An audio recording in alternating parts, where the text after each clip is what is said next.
Alhamdulillah, segala puji bagi Allah yang telah menganugerahkan nikmat sehat, nikmat iman, sehingga kita dapat berjumpa lagi, bertatap muka dalam media sosial.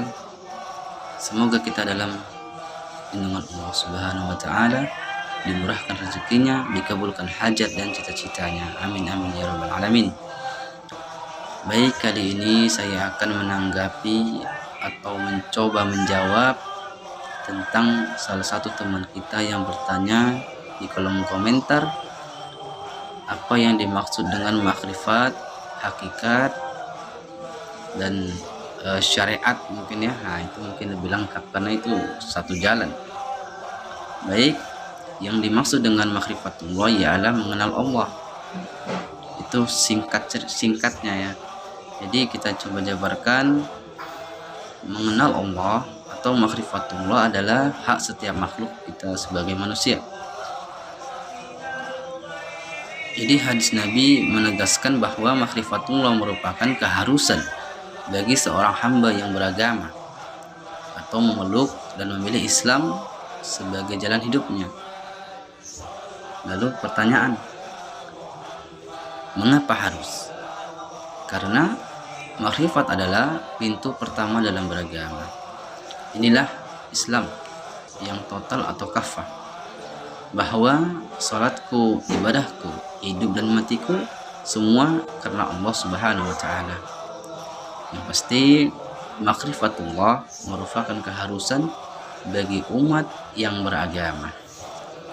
Beragama tapi tidak mengenal Allah, sama saja berarti belum beragama. Jadi kenalilah Allah terlebih dahulu, maka kau akan memahami agama yang diridhoinya. Itulah Islam.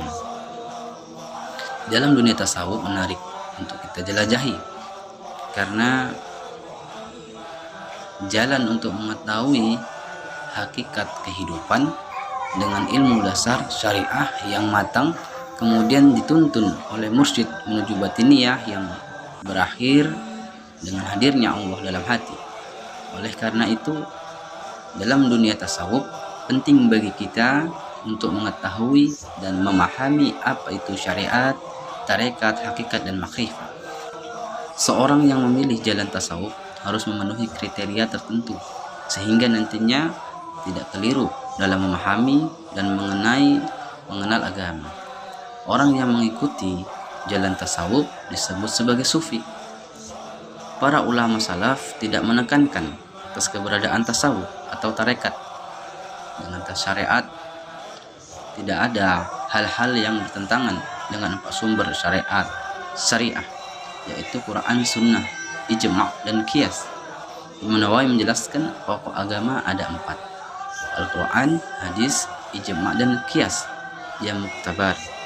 Adapun sesuatu yang berlawanan dengan sumber yang empat ini, maka bid'ah atau sesat, dan pelakunya adalah mubtadi atau ahli bid'ah. Sebelum membahas langkah-langkah bijaknya, kita tahu apa itu tasawuf, mulai dari penjelasan tentang pengertian syariat, karena ia sebagai dasar beragama. Sebab seorang sufi tidak akan meninggalkan syariah. Syariah adalah sisi praktis dari ibadah dan muamalah dan perkara-perkara ubudiyah. Tempatnya adalah anggota luar tubuh.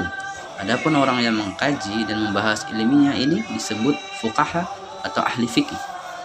Tarekat adalah kesungguhan hati atau mujahadah al-nafs dan meningkatkan kualitas karakter hati yang kurang sempurna dan naik dalam kesempurnaan menuju kesempurnaan dengan ditemani oleh para mursyid. Tarekat adalah jembatan yang menjadi perantara dari syariat menuju hakikat. Di negara kita sendiri, di Indonesia ya, banyak sekali aliran tarekat dalam kalangan Nahdlatul Ulama. Terdapat suatu organisasi yang menangani khusus tarekat yang bertujuan sebagai wadah dari berbagai tarekat yang mutabar, yaitu yang biasa dikenal dengan nama Jatman, yang diketuai oleh Habib Lutfi bin Yahya. Hakikat adalah suatu keadaan rohaniah seorang yang sudah berusaha untuk membersihkan diri dengan kezuhudan dan sudah mencapai derajat kesucian batin yang bersih, terbebas dari penyakit hati. Jadi makrifat adalah makam atau posisi tertinggi di kalangan penganut tarekat.